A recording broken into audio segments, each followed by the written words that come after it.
Great. Thank you, Olga and Diane, for having me and being able to go along on this journey for this book. Um, Thank you, co-authors. It's been amazing. I got my copy of the book. It's really amazing, all these stories. My own story, I'm an artist and also a social worker. And my story began actually years ago. Um, Art, intuition, and collective consciousness has always been a part of my journey. And it started actually when I felt most disconnected. Um, when I left Aruba with my mother and my father stayed behind, to me that was such a disconnect, leaving to go to another country, living in Holland as a 7-year-old child, um, with completely different culture. It was a culture shock to me, so I felt very disconnected. And the gift in that is that I was always somebody that was very shy and turned inwards also to, reflect and look at that age on a different level, of course, than as an adult.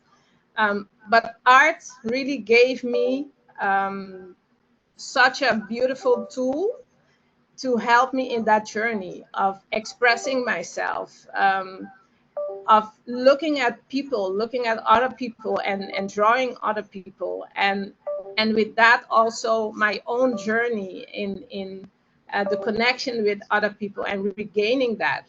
So art for me is something that's really tied to intuition and developing your intuition, and the connection in that with the collective consciousness.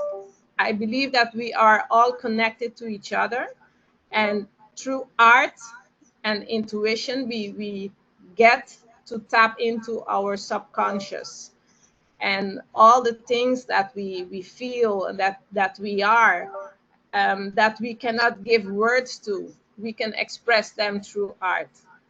And so that is a beautiful gift, and that is also the reason that I ended up writing about this topic, about the influence of art and intuition on soul awakening and collective consciousness.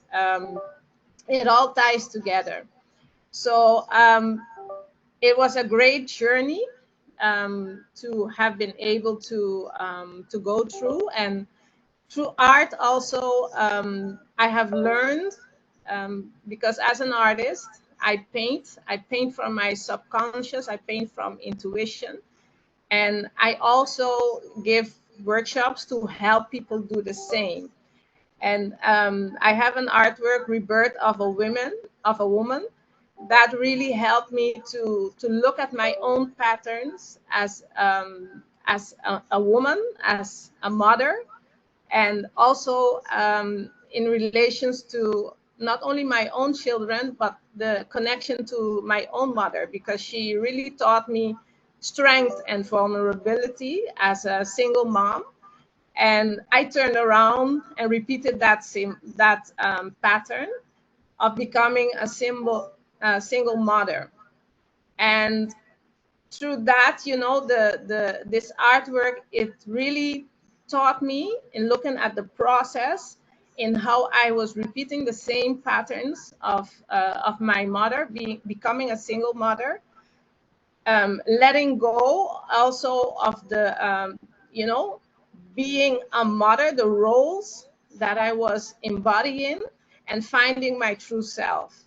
So art to me has never been only just creating something and hanging it on a wall.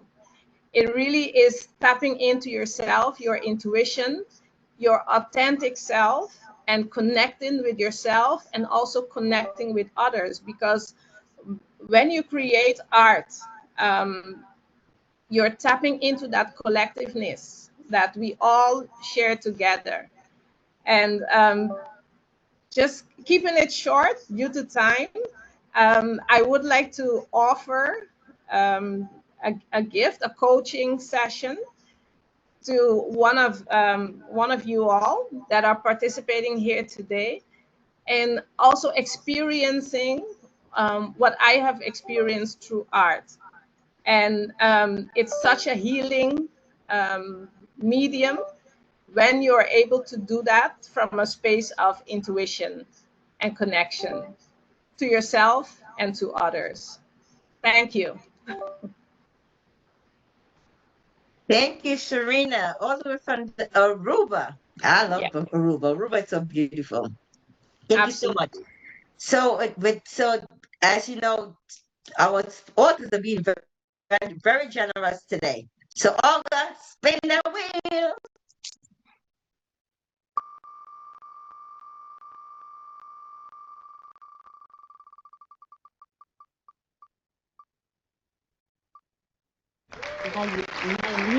Maylene Gill.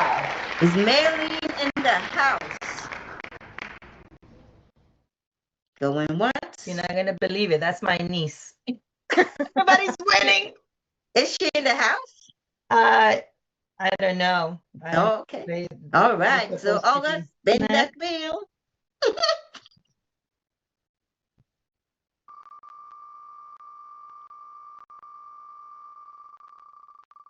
Elman. Elman.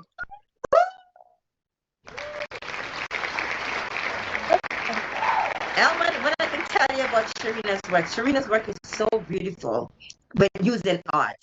We did a workshop with her and it was it's so memorable that Sharina, we would love to have you in Costa Rica. We're going to talk about And it's that. not too far away from Aruba. Yes, we're going to talk about that. Okay. So yes. So congratulations to Elman. Congratulations, Elman. Thank you. I would mention that art was something when I was growing up I hated. So, but it's something that I realized I need to start using. So it's probably very sovereign that I got this. Here you go. Perfect. It's always perfect timing. Yes. So let's move on to our next speaker. Yes. And 1 second.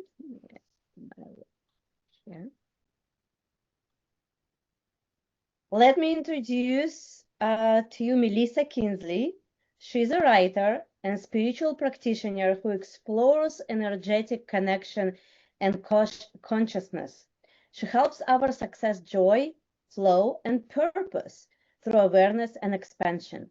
She invites us to see energy not as something outside us, but as the essence of who we are. Welcome, Melissa, and Melissa's chapter is called Cultivate Joy in the Abundance Matrix, How to Thrive in a Time of Great Change. Welcome, Melissa! Thank you. Thank you for having me, and thank you, everybody, for your support, and Dr. Olga and Diane for the amazing work that you've done putting all this together, and our wonderful co-authors. I'm so inspired, and I love reading your stories. It's amazing. I'm going to go ahead and share screens. My slides. 1 second. Are you able to see my slides? Mm-hmm. Okay, perfect. So my chapter title is Cultivate Joy in the Abundance Matrix and How to Thrive in a Time of Great Change. How many of you are experiencing, maybe since 2020, a lot of change in your life? Maybe put yes in the chat.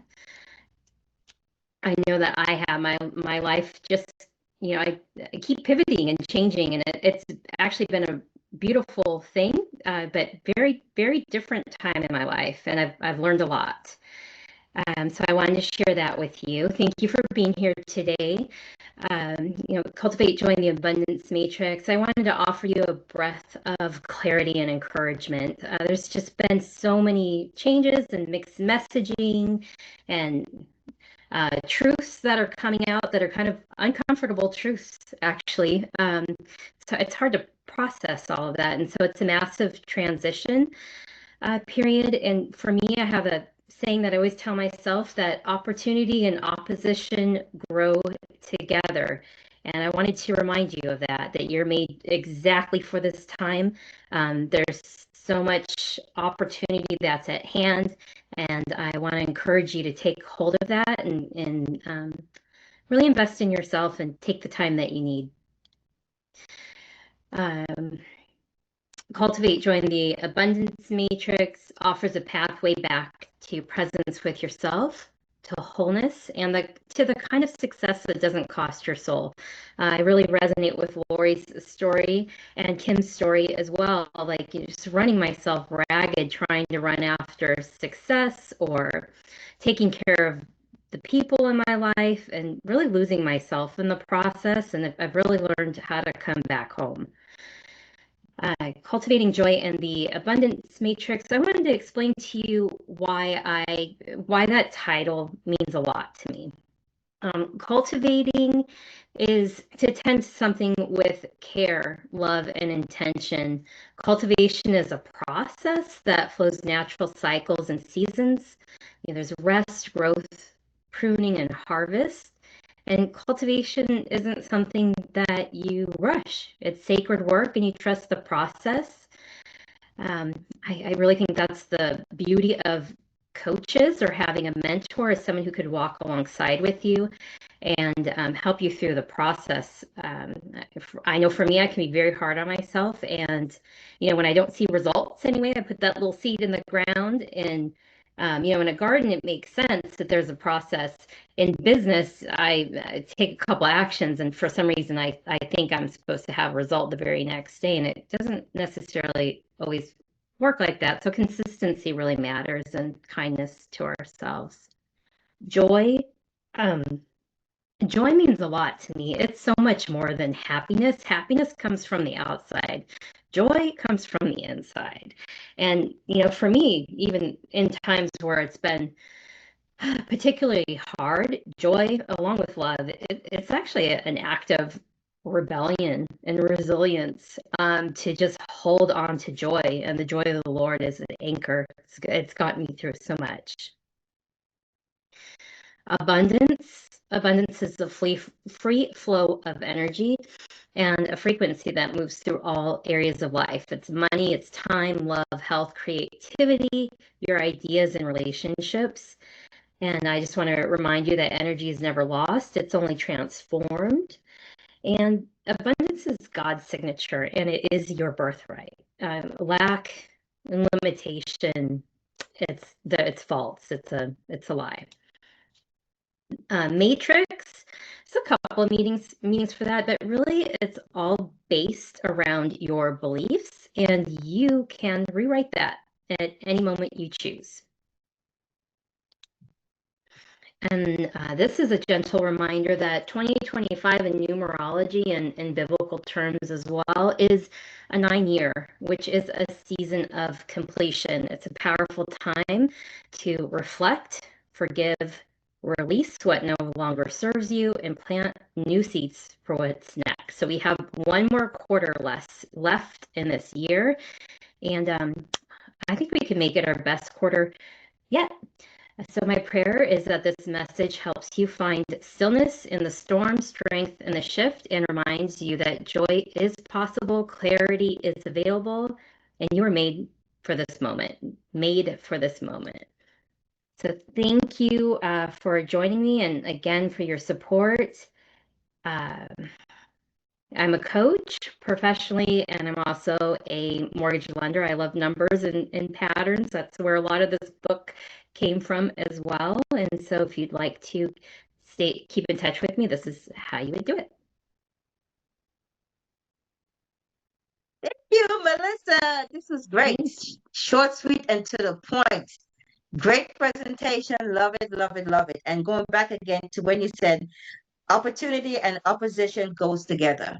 And that is so true, because along with success comes challenges. And I was just hearing my favorite speaker talk about this story, Joel Osteen. He was talking about he wanted a mega church. He's asked a mega church, but along with the mega church comes more bills, comes more issues. Mm-hmm. So yes, so it goes hand in hand.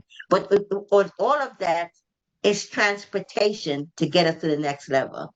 We don't just go through it; we grow through it. Mm-hmm. So thank you, such a great share and a reminder. So is there any questions for Melissa? Okay, I know we don't ever go this long, so I know it's like, ooh, you know. So Melissa, thank you so much, and we're gonna move on to our last but not least speaker, Jenny. Jenny just came back from a trip. She's been gone for about a month. She's been disconnected from this part of the world. So welcome back, Jenny, and it's so good to see you. Now, we call her Jenny. Her name is Jennifer Teramo. She is a certified Dream Life coach and author and energy worker. She uses breath work, art, and healing practices to guide individuals in reconnecting with their inner light. She reminds us that healing can be playful, creative, and deeply transformational. So let's welcome to the stage, Jenny. Thank you. Can you hear me okay? Yes. Yes? Mhm. Okay, great. Um, well, first of all, thank you, Diane, Dr. Olga. Thank you for this platform. Thank you for all the work you did for the book and everything. And I was just struck so much by the stories and all my fellow authors and everything, not only reading them, but hearing you today. The synchronicity of the holistic healing that we all have, our mind, body, spirit, everything kind of comes together. We all have that healing, what we want to do, the message that we want to get across. And when you were asking, why did I write this chapter, I was trying to think about that. And for each of us, I think it kind of came out the same. None of us really said, hey, I've got to get this out there right now. But at that moment that the message needed to come out, you happened to speak to us or reach out to us. And that was the moment that, yes, we needed to bring this message out. I had been hit sideways and kind of felt like I had lost my identity, because instead of being the normal, strong person that I was really ill and had been diagnosed with lupus. You can read the whole story in the book. But basically, I needed, I did not feel like I was myself. And listening to all of these other stories, it sounds like there's been imbalance, there's been burnout, there's been loss of one kind or another, death, injury, serious illness, depression. There have been all these different things that have just sidelined us. And we have these different means of coping with it that are divine inside us and around us. And as a community, we've come together and we are offering these awesome ways to each other. And we've got it here in this book as well, and offering it to the world, not only to heal ourselves, but to help others heal themselves. The things that have helped me is, taking a breath, stopping, pausing, just pausing, meditate, pray, taking the breath consciously, and taking a moment to really think and just feel what is going on with me, ground, and get back to myself. And sometimes that means just pulling back for a moment and really reassessing. And once you do that, you can really feel what is going on with your body. And there's so many different things. I was taking notes with all of the different authors, whether it be the different things to our food that is going to help us, or taking a walk and grounding with nature, or all of the different things that we can do, that are divine solutions that are available to us all around us, that can help us in our healing. And not to put down medical stuff, but there's so many things just right now, right here, that we can do creative things and inside us. And also, we're not alone. We have our community. We need our community. It was really a friend and coach that was the first to wake me up and say, hey, this isn't you. You need to, share your vulnerability and, really start turning to those that love you and that can help you, and stop just hiding and trying to put forth a false, fake, strong front, and just own up to what's going on, so that your friends and those that love you can wrap themselves around you and help you. And I think that that's one of our strengths. Our vulnerability can be our strength. So that's kind of one of my messages, to take a moment and breathe and pray, and to reach out to our community.